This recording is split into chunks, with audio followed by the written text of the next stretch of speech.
All right. Welcome to Shabbat Lounge. This is Matt. And Jake. And I'm sure you're sitting there thinking, wow, this was much better when I couldn't see them. Yes, the face made for radio problem. Yes. And I hope that that you can forgive us. Yeah. So, sorry for the disappointment. Yes. But I appreciate my oldest son helped us set this up, and he's a wizard at a wizard. That's bad. That's bad. So, why would you? I don't know. He is not a wizard. He's good at video things, and we'll put it that way, and makes a living at it. And I talked him into helping us do this, and we couldn't do it without him. And that's how we find ourselves here. But we always appreciate that you listen. We ask that you help us get more subscribers. And we would like to get the word out to as many people as possible and try to grow the channel. We are not making money off of this. This Nope. is just what we put together. And, there's no money being exchanged here. This is free content. But we do appreciate more subscribers, and it just asks you to share this in any social media platform you have. When you tell someone about it, you can just tell them to Google Sabbath Lounge. And when you Google Sabbath Lounge, it'll be the first few things that pop up in Google, and that's the easiest way to find us. Yep. So, but we can be found on TikTok, Facebook. Where else, Jake? Everywhere. I mean, we're on the web. If you're looking Yes. for us, you'll find us. That's right. So. If you really want to find us, you'll find us. Yeah. So, but today we're going to talk about Shavuot. It's been a little while. We're a little bit behind. Sometimes we work on these things when we talk about them in the Torah reading, and we start working on some of those things, and then it just takes us a little while to kind of flesh it out. So here we are, Shavuot. All fleshed out. Fleshed out in the flesh. Yeah. So Shavuot, what is it? So after Passover, we count off 7 weeks plus 1 to get to 50 days, and you're at Shavuot. So Jake, what are your thoughts about what makes Shavuot unusual compared to other holidays that we have? Well, before we get there, if you don't know, Shavuot might be called Pentecost or Feast of Weeks. Yeah. Right. So if you've heard those things, we're all talking about the same thing. So. Right. So yeah. So Shavuot is the only feast day where it's not specifically given to you. You have to make sure you're paying attention and looking for it, counting for it to know when that's going to show up. You have to count days to reach it. Right. Count days, and don't you think there's some anticipation? So let's think about that just a minute. I don't want to go pagan, but what is the thing that counts down that we almost all know about or knew about before we came into Torah? Oh, there's some sort of Advent calendar thing. Mm-hmm. So what do you think? I think they probably stole the idea from Shavuot, and that concept of counting down. I can remember as a kid, I had this cardboard thing, and every day you opened up a new little door. And you got the chocolate, right? Or something. And I can remember, though, I was the kid that was just like, I open them all. Ahead of time. And I can remember my mom going, wait, why'd you do that? I was like, I wanted to see what was there. Yeah. What else? Why wait? You showed me where the candy was. Yes. And expected me not to just go for it. Yeah, why torture yourself in little bitty chunks and just get it over with? So. Yeah. It's also healthier to eat them all at once. Yes. Because you don't have that prolonged, mm-hmm. Sugar tooth decay situation. Yeah. Mm-hmm. So I hear. I don't know any of this. Yeah. I'm not a doctor. And he does not give medical advice. No. Please do not seek this channel for medical advice. Please call 911. So if you, I think for all chocolate. That escalated quickly. Well, I don't know. What were we even talking? What is this show about? What are we doing? Oh, Where Shavuot. Shavuot. That's right. Yeah. You talked about anticipation, building though. anticipation. Right, but It's interesting though because I think something close to that is Feast of Trumpets, because you're looking for the moon. Yeah. Right. So it's concept. similar. It's a similar concept, but this one is, yeah, it's special. Mm-hmm. It's special. Mm-hmm. And I think there's something to counting that makes us, pay attention more, maybe. So think about road trips you've been on. You probably didn't do this in Pennsylvania, but in Texas, and I am wearing my Texan shirt. In Texas, growing up, we would count the number of windmills on a road trip. Oh yeah, we didn't do that. That was our big highlight. So, do they have windmills in Pennsylvania? Some, but we mostly count raccoons. So when we came out, we went to the Baker Creek Seed Festival, and when we got into, where is that? Missouri, we noticed that you, instead of counting raccoons on the side of the road, in Missouri you count the what are they? They give you the leprosy.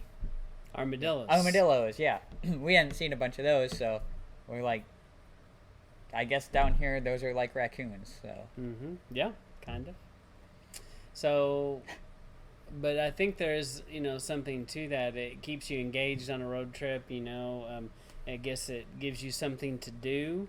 Otherwise, you're going, when are we going to get there? How much further? And I think that's why parents invented that game. I don't know. Probably.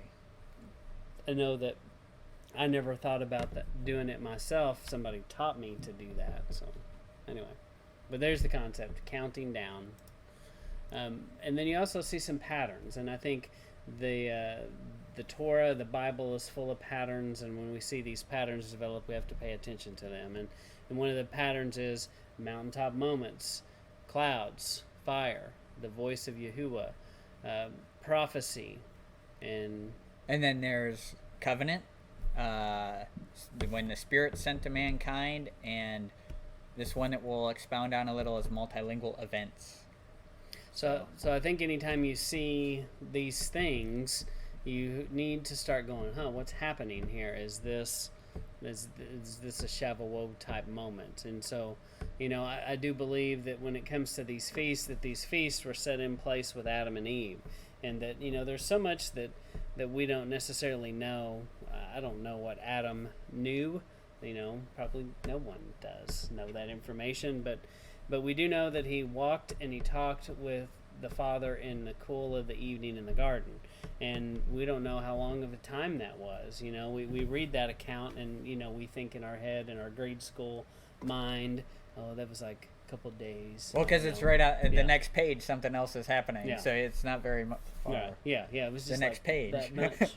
So, but it could have been years, it could have been 40, 50 years, 60 years. It was probably a long time and just everything about Adam, like how long does it take you to name all the animals? Right. I'm thinking that took a minute. Yeah. You didn't just sit down and go, I'm going to call that one a giraffe, monkey, elephant, kangaroo. I mean, did it go like that? I don't know. Even if it did like that, somebody still should take a while. Do the math on that. Is how many animals could you name in say 60 seconds? And then how many animals there are to be named. How many minutes would it take you just to say the names? Like a normal person, not someone like... Not an auctioneer. Right. So, exactly. But yeah, just think about just reading the names. Have you ever been to a graduation? Yes. Yeah, that takes a while to read a bunch of names. It does. And so, much less think creating a name. Have you ever read the genealogies? You fly right through that, right? Mm-hmm. Yeah. When you're reading them name by name. Yeah. Mm-hmm. Yes. But yeah, according to the map, you've only gone 4 inches. But in reality, who knows how long that time is. Mm-hmm. So. And I do believe in that time, Yahuwah taught Adam about the feast and these things. He knew more information than what I once thought. Right, and usually the evidence for that is when the sun and the moon and the stars are given, they're given for Moedim, right? So yeah, it tells you at the very beginning what the purpose of the sun, moon, and stars are. Yeah. So anyway, And Numbers 11:25 is where you can find some of this information. And then Yahuwah came down in a cloud and spake unto him, and took of the Spirit that was upon him, and gave it unto the 70 elders. And it came to pass that when the Spirit rested upon them, they prophesied and didn't cease. So there's a couple of things here. And the first thing is this concept of the Spirit being passed down. Now, Jake, I only thought the Spirit stuff happened in the New Testament. Right.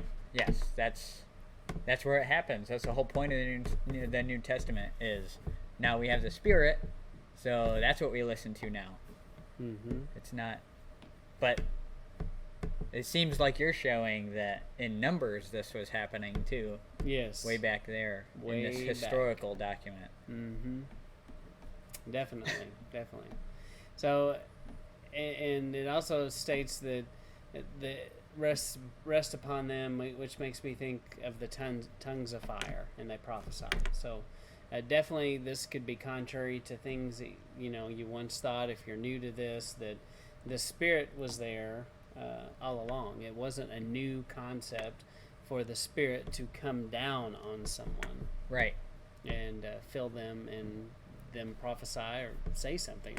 And even in this week we're talking about Balaam, the donkey talks, and so and then he does say even the rocks could cry out. So yeah, it shouldn't shock us when we see these things. Yeah. Now I've heard on that note that while the Spirit was given to specific people in the Old Testament, but I think if you go to Nehemiah, it explains, there's a verse in Nehemiah, and I don't know it offhand, but it tells you that the Spirit is with them also in the wilderness. So just like with us, Spirit's with us as well. Yep. So 11:25, we've got this cloud, we've got fire. Does it say fire? It hadn't said fire yet. No, but there are 70 elders. 70. I think anytime you see that number 70, it should be like ding, ding, ding. We're talking about a representation of 70 nations. And so, seems like there's a direct reference there. And so, when you read it, Numbers 11, Jake, do you think it's a possibility that was about 50 days after Passover? It makes sense. I mean, you have the same events happening as are expressed in what Shavuot is and when Shavuot happens. And I believe prior to that, you see them doing Passover. Mm-hmm. So, or being reminded again of Passover. And we admit there's some speculation here and there, But right, when we're following patterns, we're kind of seeking the pattern, seeing what unfolds. Yep. Yep. And what about the 70, Jake? Right. So, as you had mentioned, 70 nations, 70 representing 70 nations. There's the 70 elders that are given the Spirit to prophesy in Numbers there. And then we're talking about how that perfectly aligns with this idea of having the mixed multitude come out of Egypt.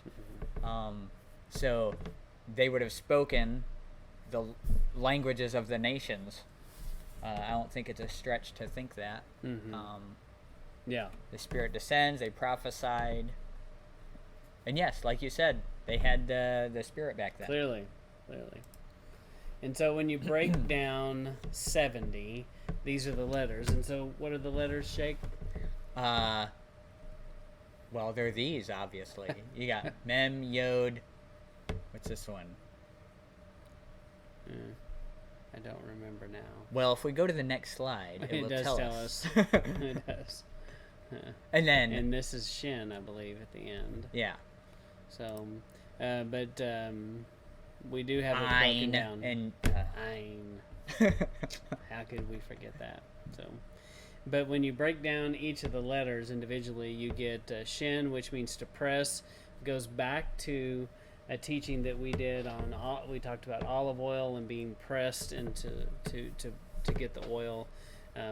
But Shin is this idea of completeness after being pressed, where there's if you're not complete, you haven't been pressed. So there's Right, kind you of this can't become duality. where you see everybody is being pressed. I mean, even Yeshua was pressed,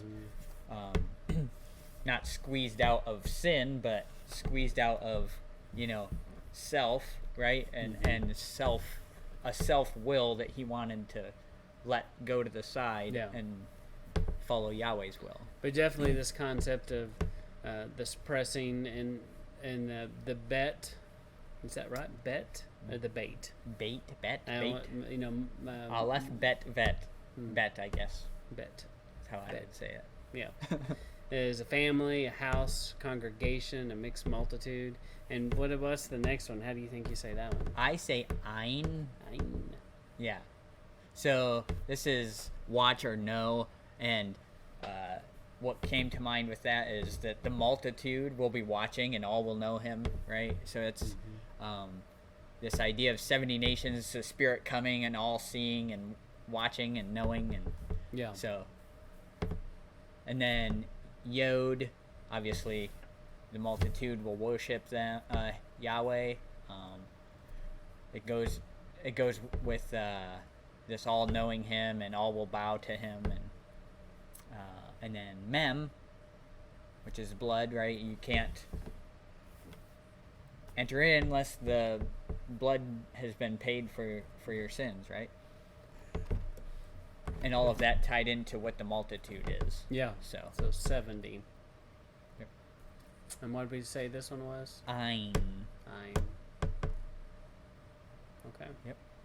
All right, very good. And so then let's jump over into Acts chapter 2, 1 through 13. This is when Pentecost, the 50th day after Passover, came. All the believers were together in one place. Suddenly a sound like a violent blowing wind came from the sky and filled the whole house where they were staying.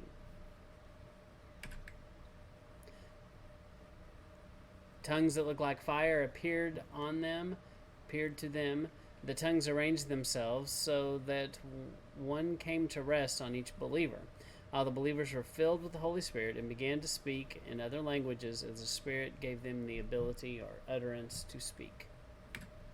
Right, so that kind of, while we were discussing this, Matt was like, so there's this idea of 70 in both of these, and I'm like, I'm not really seeing it. And then we started throwing together this idea of the multitude and how the multitude would have been represented by 70 nations and the 70 elders that we talked about in Numbers. And so we kind of started digging into that and found some interesting things. Well, and the concept of the multitude of being the people that came out of Egypt is a great multitude. Right.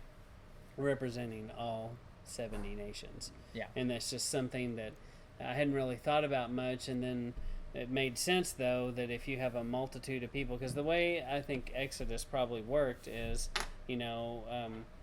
people in Egypt knew Hebrews, and they even during the plagues, I feel like they had to talk to people, and even though they were in Goshen, and but there was some kind of communication that happened, and they were like, "Hey, what are y'all doing over there? Why are you putting the blood? Why?" And they would tell them the story, and they'd be like, "Okay, I don't want my child to die. That'll keep me safe. I'm in." And I think that's where, and if you think about it, it's a lot the way a lot of people start with Yeshua. It's a pretty basic place to start, and I think that a lot of the people that were in that mixed multitude, they were starting at a very milk drinking babe state, and had a lot to learn, which was very clear as they came across the desert. There were people that didn't know much, and they were starting at ground zero. And you get this concept of a mixed raced multitude who spoke multiple languages. It makes sense that they might not have all spoke Hebrew. Right, yeah, and the question that kind of came to my mind was how... So that 70 elders was of the 70 nations, and then which was kind of an odd thing to think about, because you never really hear about that. You hear, well, there's the 12 tribes, and they're given instruction. Yeah. It's like, well, how did they assimilate into those 12 tribes? And just like Matt was saying there, they see during the first Passover, the Hebrews doing something, and they're like, "Hey, I'm gonna jump in there and help and get through this with you." Yeah. And then when they leave together, they're like, "Okay, I'll be part of. What are you, a Levite? I'll be that." Yeah. And so that's how they got mixed in. So Yeah.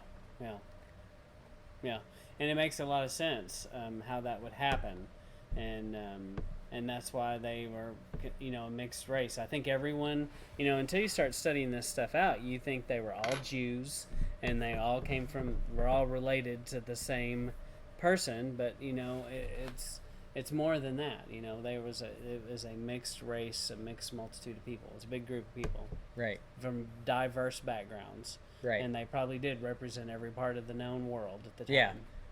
So that's real confusing to me when people say, "Well, those were for the Jews." It's like, well, we can all agree that there were at least 12 tribes, not just just the Jews there, right? Yeah. So. Yeah, I think, and definitely, and we've said that, but it's true that if you're just coming into this, you should research these things about the multitude and see what you come up with. And so then we go back to Genesis 10, and in Genesis 10, some translations call this the Table of Nations. And so if you may go look at your Bible, and it may call that the Table of Nations. And so you have the descendants of Noah. In Genesis 11, we see the Tower of Babel. And so the common understanding is that the people are scattered into 70 countries or 70 nations, because there's 70 languages mentioned here. Right.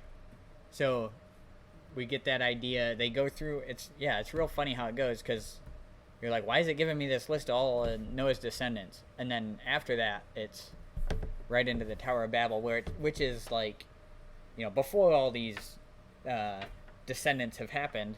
It's like, it kind of jumps back to, meanwhile, this was happening. And you get Tower of Babel, and it's spread into this, the idea of the 70 nations. So. Yeah.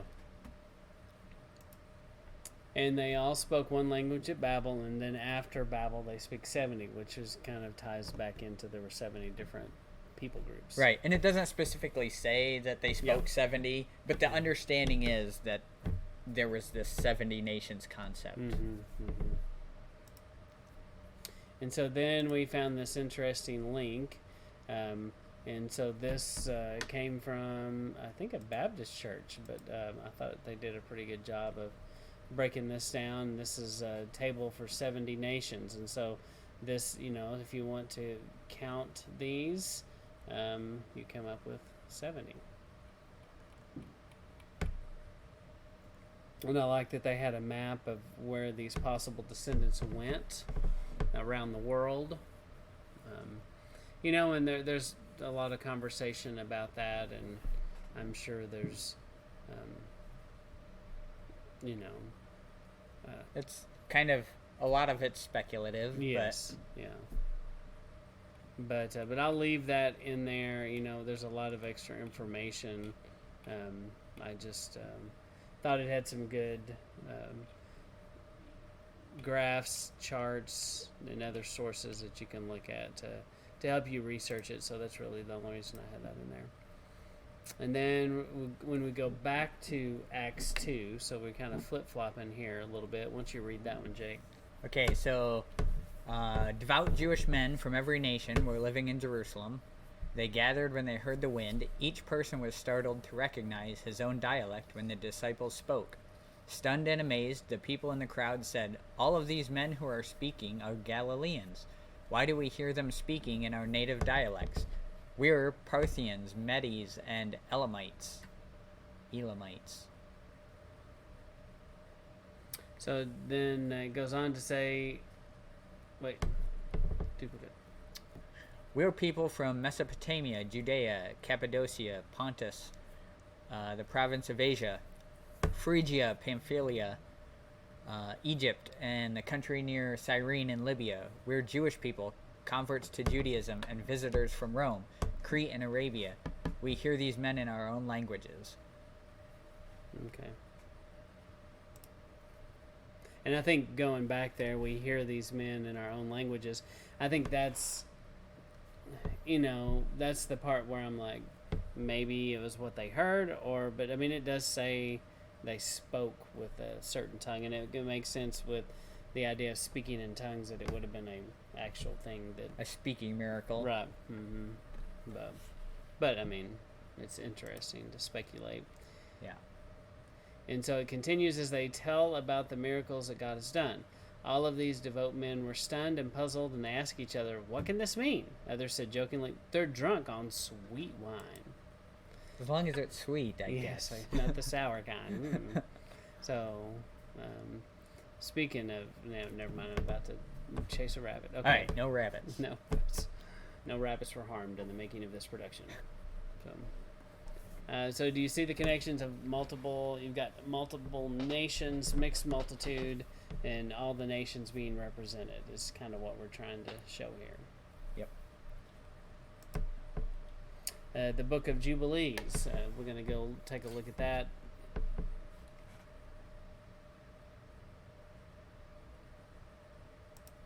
I'm going to be mad if it did this again, Jake.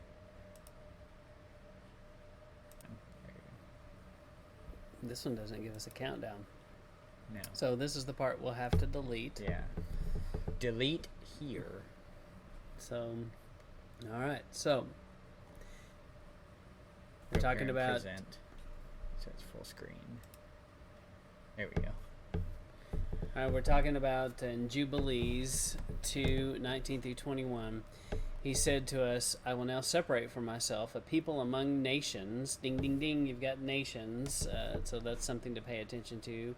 "And they will keep Sabbath and sanctify them as my people, and I will bless them. They will be my people, and I will be their God." Seems like I've heard that before. He said it once or twice, I Yes, think. he did. "And he chose the descendants of Jacob among all of those whom I have seen. I have recorded them as my firstborn son, and I have sanctified them for myself. All the ages of eternity, the seventh day, I will tell them, so that they may keep my Sabbath on it from everything, as he blessed them and sanctified them for himself as a special people. Out of all the nations, ding, ding, ding, nations, and to be keeping the Sabbath together with us." And then over in the Book of Jubilees 6:17, Jake will read this piece about Noah. "So for this reason it has been ordained and written on the heavenly tablets that they should celebrate the Festival of Weeks during this month, once a year, to renew the covenant each and every year." So there's that idea of a renewing of the covenant, like we mentioned, and during Feast of Weeks. Yeah, and I didn't put it on here, but I don't know why I didn't. The story of Abraham when he makes the covenant, and Yahuwah makes him fall asleep, and the animal carcass is split in two, and Abraham is over here, and Yahuwah passes between the carcasses, and the covenant is all on Yahuwah. Yeah. And that to me, because I think of there could even be a Shavuot connection, because you've got the burning lamp, or the fire. The fire, right? Mm-hmm. The furnace. Mm-hmm. Yeah. That passes through, and you've got covenant splitting, you've got blood. Yeah. But, I don't know. Probably on a mountain. Maybe a loose Lots of connection. mountains over there. Probably was, yeah. Mm-hmm. So anyway, so Noah. Did you read that? Yes. "Israel set out from Hebron from his house on the first of the third month. He went by way of the well of the oath and offered a sacrifice to the Elohim of his father Isaac on the seventh day of this month. When Jacob remembered the dream that he had seen in Bethel, he was afraid to go down to Egypt. But as he was thinking about sending word to Joseph that he should come to him and that he would not go down, he remained there for 7 days on the chance that he would see a vision, whether he should remain or go down." All right, your turn. He celebrated the harvest festival, the first fruits of grain, with old grain, because in all the land of Canaan there was not even a handful of seed in the land, since the famine affected all the animals, the cattle, the birds, mankind as well. 44:5. On the 16th, the the Elohim appeared to him and said to him, Jacob, Jacob. So, but what I wanted to highlight here was these dates and additional events of being on the 15th and 3rd. So in 14:10, you have a covenant between the pieces, and that's what I was referring to, I guess, earlier. I got ahead of myself. 16:13, the birth of Isaac, fulfillment in covenant with Laban, 29:7. So, Right. So these would have all happened around midpoint of the 3rd month, which pretty much aligns with when Shavuot would be. Yeah. And that, I do think, it doesn't spell out necessarily this is Shavuot, but, Right. but timing, it makes sense that that's a possibility. Right. But even then, when we go to the first Shavuot that they're told about on the mountain, it doesn't specifically say that's Shavuot or that's the exact time of Shavuot. We assign it. This is when the law was given on Sinai, but it doesn't specifically say that. That's, but you can infer that that's what's going on. Yeah. And then in Samson, we have an interesting story. So we've got with Samson and Judges, I'm not sure what part of Judges, it just says 19. So I guess you got to go look it up. Surely you can find the story of Samson. I did. And if I can find it, you can find it too. So Manoah took a young goat and a grain offering and sacrificed them to Yahuwah on a rock, and he used it as an altar. While Manoah and his wife watched, Yahuwah did something miraculous as the flame went up to heaven from the altar. Fire. The messenger of Yahuwah went up in the flame. When Manoah and his wife saw this, they immediately bowed down with their faces touching the ground.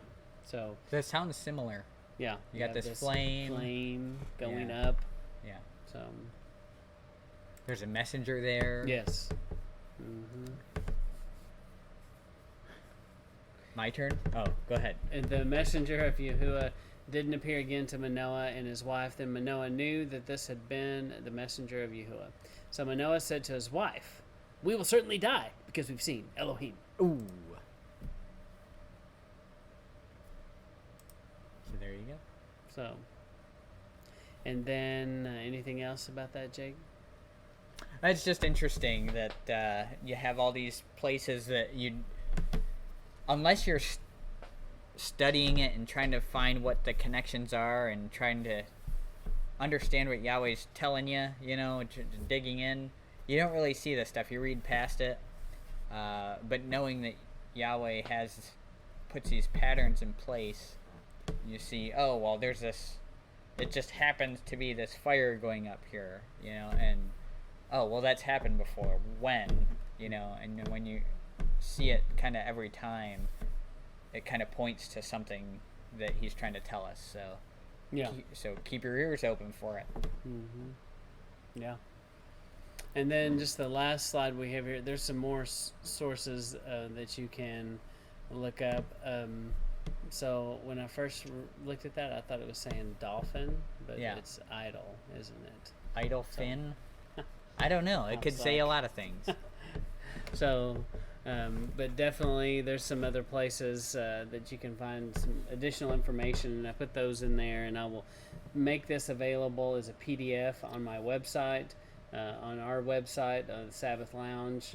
And once again, we appreciate you tuning in and giving this a listen. We ask you to give it a like, give us some comments, maybe some comments. You can say maybe next time don't do your faces.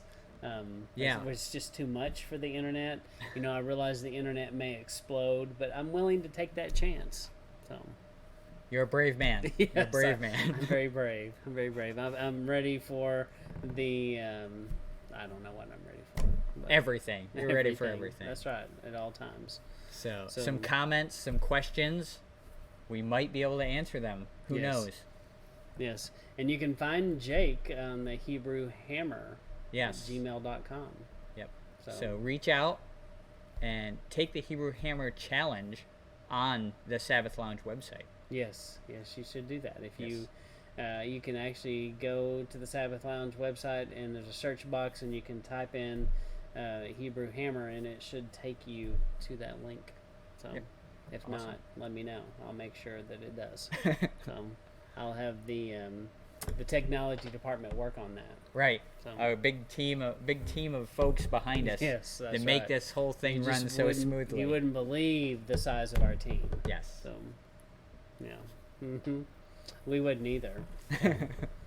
But that's it. I think we're just going to ramble now, and we'll save you from that. So we appreciate you taking time to be here at Shabbat Lounge, and we ask, and just like if I can steal what Zach says, go home, read your Bible. It's good advice. That's Yes. what we all should be doing. And so in these troubling times, prepare yourself, because time is short, and you can't help but look at the world events, and you can't, I definitely think there are things here we're supposed to pay attention to and learn and be ready and be prepared, because it is a dry rehearsal, I think, for what we're going to see. Right. We're just seeing a little bit. And we know the feasts play a big part in that, so so brush up on it. That's right. Be ready. All right. Right. Shalom. See you later.